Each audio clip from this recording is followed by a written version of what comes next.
Hello and welcome to Color Up. Today we're going to talk about money management. Now, I'm not here to tell you what you should do with your money, but I am going to show you how I approach or what I do to manage my money at the game of craps. Now, you're probably familiar with a 401k. Well, the very first thing I like to do is establish my 401g. Now, this is my overall budget for my hobby, which is playing dice.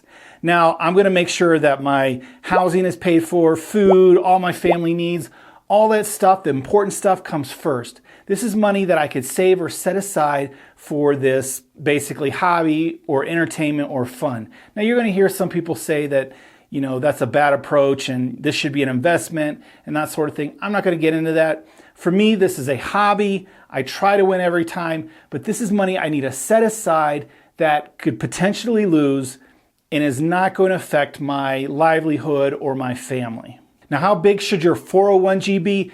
That really depends on how much you gamble, how many trips you take, and that sort of thing.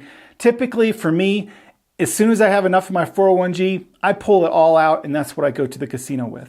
Sure, I'd love to have more left over, but you know, I just can't fill the 401g as fast as I'd like to. So the first thing you establish is your overall bankroll. Below that, you have your session money. Now, if you're planning to go to Vegas, let's say in December, and you know you're going to be there for 3 days, well, you're going to want to plan multiple sessions. Let's say you're going to play craps 3 times a day, 3 different sessions for 3 days. That's 9 sessions. So you need to make sure you have enough money for each of those 9 trips or sessions that you plan on going to the craps table and playing along. If you only have enough money for the very first session on Monday, when you get there, you blow it, you lose it, well, you're going to be sitting at the pool for the rest of the week because you're out of money, right? So depending on how you want to do it, that's up to you. But how I do it, let's say Blackhawk, I want to go down to Blackhawk soon, and I'm going to plan on playing, you know, twice. We'll say 2 sessions.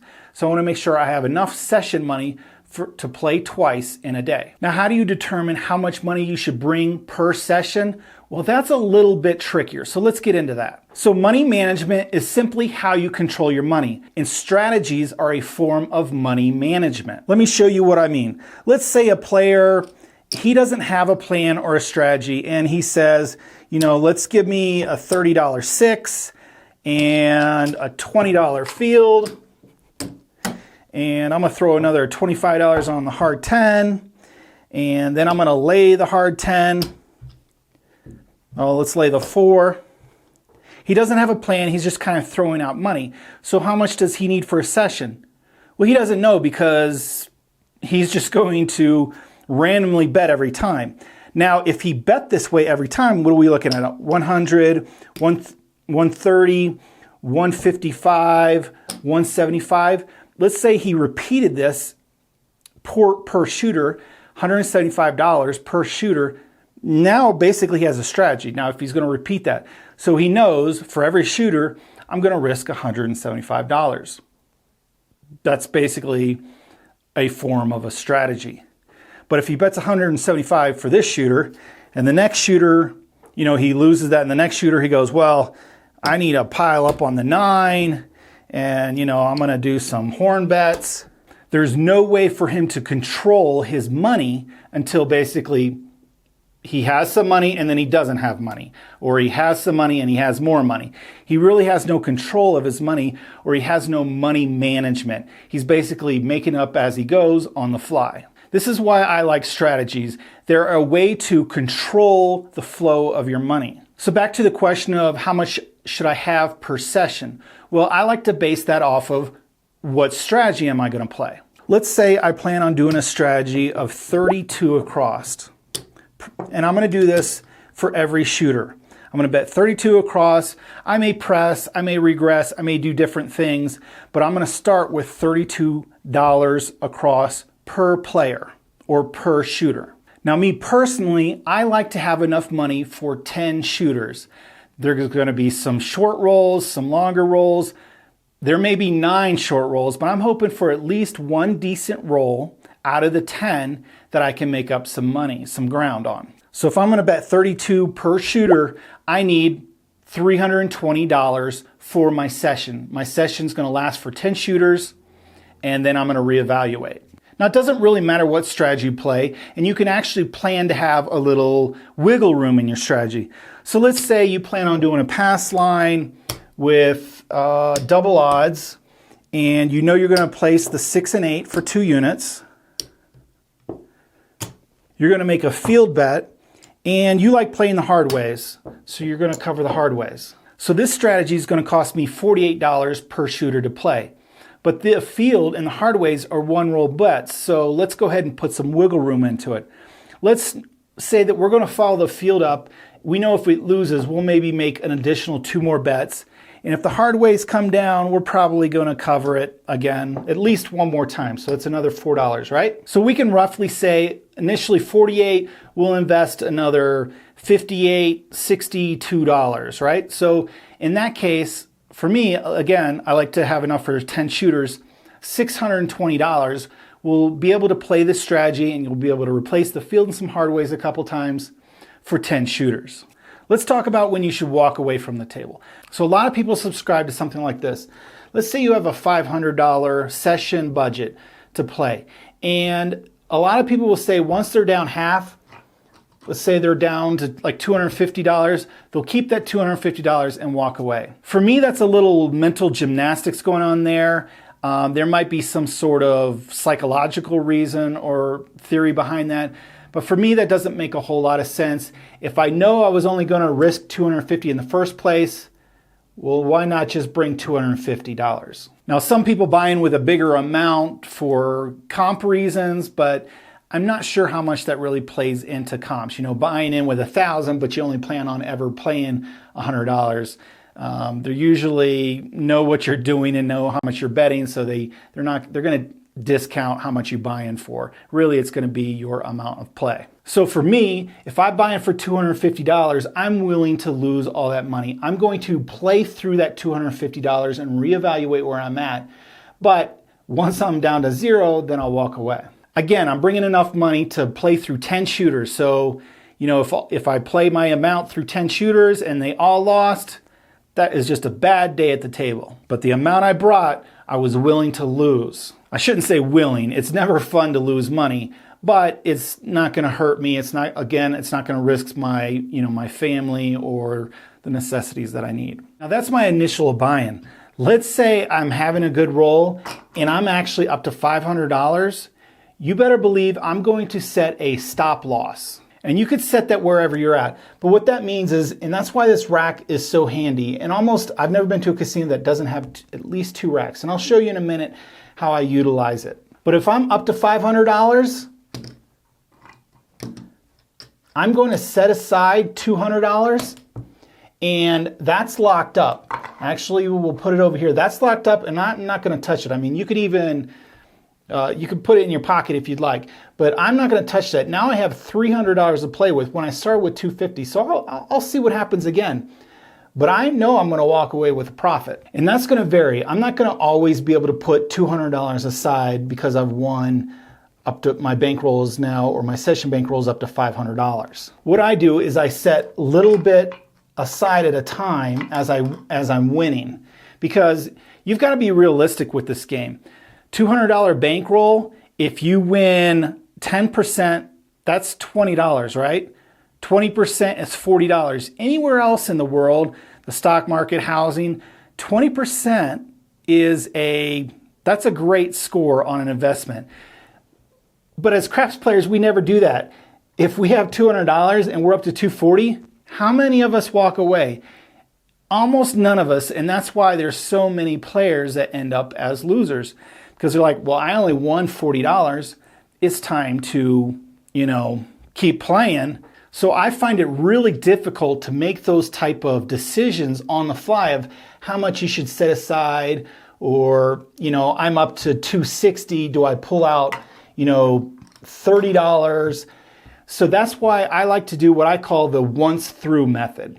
So let's go ahead and I'll set up a bankroll and we'll play through it, and I'll show you how I like to manage my rack using the once through, or going once through my bankroll method. All right, so I'm going to approach a table and I have a plan. I'm going to play 22 inside, which for 10 shooters, I need $220. I know every once in a while I'll be the shooter, so I need a pass line bet as well. So let's say I buy in for $250. Now I'm going to take that money and I'm going to stick it in the top left of my rack. Now let's assume someone else is shooting first. So I don't need a line bet. I'm going to do 22 inside. So I'm going to go ahead and take, well, I don't have any singles, so I'm going to take $25 and move it to the right side of my rack. This is what I'm investing for this shooter. I'm not going to touch this money. I know I have enough for 10 shooters. This is the money to invest on this shooter, and after that, I'm done. So let's have the shooter establish a point. All right, the point's going to be 5.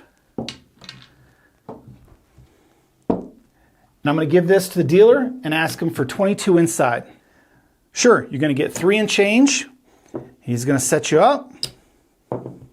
You have a $22 bet and you have $3 and change. So there's a couple things we could do with this. Remember, this is the amount of money for this particular shooter up in the top right of our rack. Whenever I collect money off this shooter, I move it to the bottom right. So I have a decision. I could take this 3 and just start. I'm on my way to recouping my money for this shooter. I could, do other things, pay some prop bets. What a lot of times I like to do, I got $3, well, I can make some bets for the dealers, right? So cover some numbers for the dealers. There's a lot of things you could do with the $3. So let's say, we'll just hang on to it right now and see how the roll goes, and we'll go from there. All right, here we go, looking for an inside number. And no, 7. There's a very quick 0.7 out. So all this money comes down. Putt comes off. And we're done with that shooter, so we'll just move that to the back rack. That's what we had left over from that shooter. Obviously, we took a loss on that one. So let's go ahead and pull aside for the next shooter. Our $25. Move it to my right side of my rack. Let's go ahead. We have a new shooter looking to establish a point, and it's going to be 8. 8's going to be the point for the new shooter. Again. Now you could do different things. Maybe you can use those ones, but I'm going to go ahead and do it this way so I have plenty of ones. 22 inside dealer. Sure. Again, $3 and change. He'll set you up.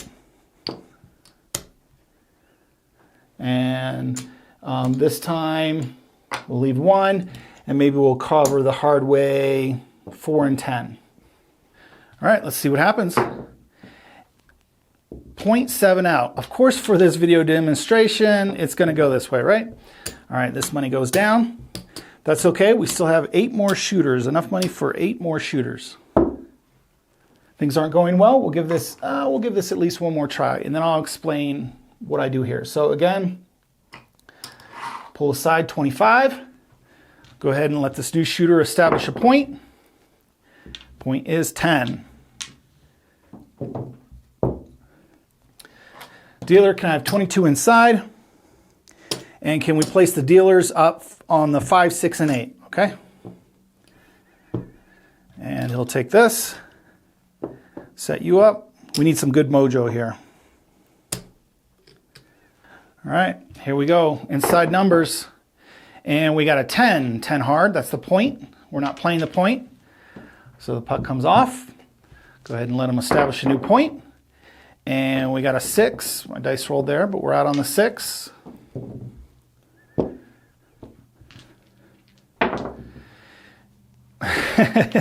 And there's the 7. So things are not going our way. And the last time I was at a casino, this is exactly how it went. So I will continue going through my shooters. Here's another 25. I have all these shooters left. So I'll go through my shooters. Now, hopefully some of my win, maybe this shooter does a slightly better. And I collect $15 before he 7s out. And then the next shooter, I'm risking $25. And this time we do well. I'm willing to risk that $22. Let's say I do like a double press. I press all the numbers up twice, and then I pull everything back down to 1 unit. Whatever it is, whatever the situation is, this time I got $55 off that shooter. I continue to progress through all my shooters, and I win some, I lose some. And let's say I'm down to my last shooter. So let's go ahead and roll this one out. We'll establish a point first. 7 on the come out. Getting these sevens, rolling these sevens today, huh? And we got a 6 easy. So that's our point. We'll go ahead and give our last amount of money to the dealer. We want 22 inside. We'll get 3 and change. Again, we want some good mojo. 5, 6, and 8 for the dealer. All right. See if we can do a little better here. This is our last and 10th shooter. There's an 8. It's been pretty desperate, so they'll lock that up. This is going to pay 7. We're going to press it up. We'll just rack the 1. And there's the 6 hard. So that's going to pay 7. We're going to go ahead and press that up. Rack 1. The dealer gets paid. They'll drop it. Puck comes off. Looking for a new point. There's the 9. Point is 9. We just got the $2 here, dealer. Go ahead and go back up on the 6 and 8 for the dealer. All right, hopefully I can hit one more time and then I'll regress. And one more time, right? Famous last words. Not going to happen. All right, very short rolls for today's example. This all comes down. I've went through my 10 shooters and now I'm going to evaluate where I'm at. So I'll just count this in my rack. So what do we have? 1, 25, 150, 170, 174. We started with 250, so we're down to 174. So I no longer have enough money for 10 shooters. I have enough money for, if I'm doing 22 inside, I don't know, 7, almost 8 shooters. So I may be willing to go again, or maybe I decide, well, you know what, I'll go ahead and risk 5 shooters. It's okay. If you want to walk away with 174 and go, you know what, it just doesn't seem like my day, that's fine. But after I've run through my bankroll once, I evaluate then. So, because I'm there to gamble. So I'm going to reevaluate. At this point, I would probably play again. Maybe I go, you know what? $100 locked up, I'm going home with. I'll go ahead and give it a shot a couple more times. So that's when I make my decision of what to walk away with. Now, if I was up, let's say I ran through my bankroll, I counted it, and I happen to have 374. Well, at that point, I would probably go ahead and pull out, the $120 and go again with the 250. So I'd pull out maybe make it a nice round number, 125. That is locked up down there. I move this to my front rack. I have 250 and I'm going to play through it again. I have enough for 10 shooters. Or maybe I decide to play a different strategy that costs a different amount. So, I only have enough for 5 shooters because I'm playing a little different strategy. But there you go. That's how Color Up manages his money or controls his finances on the craps table. My session bankroll, I move over the amount that I play per shooter, whatever that is, whatever your strategy is. I make sure I have enough for 10 shooters. I'll move it over to the front right. That's all that I'm going to risk on that shooter, no matter what. If I want to invest more or bet more, I'm going to do it with winnings and I'm going to press some bets. I'm not going to pull from my session bankroll anymore for that shooter. And then if I have any profits on that shooter, they go in the back right. I run through all my players. After I've run through all my bankroll, I evaluate. If I have profit, I lock it up. Whatever I decide, and I can make a decision if I want to play again. I'm not saying this is the best way to do it or anything like that. This is just the way I do it and how I control and manage my money. So I hope that helps some of you out with your money management or gives you some ideas of what you'd like to implement or anything like that. If you have different ways that you do it, I'd love to hear from you. Put it down in the comments, explain it kind of thoroughly, and who knows, maybe I'll make a video about how you manage your money, and I can implement and learn some things. I'm always looking to learn on this game. So however you manage your money, good luck on coloring up.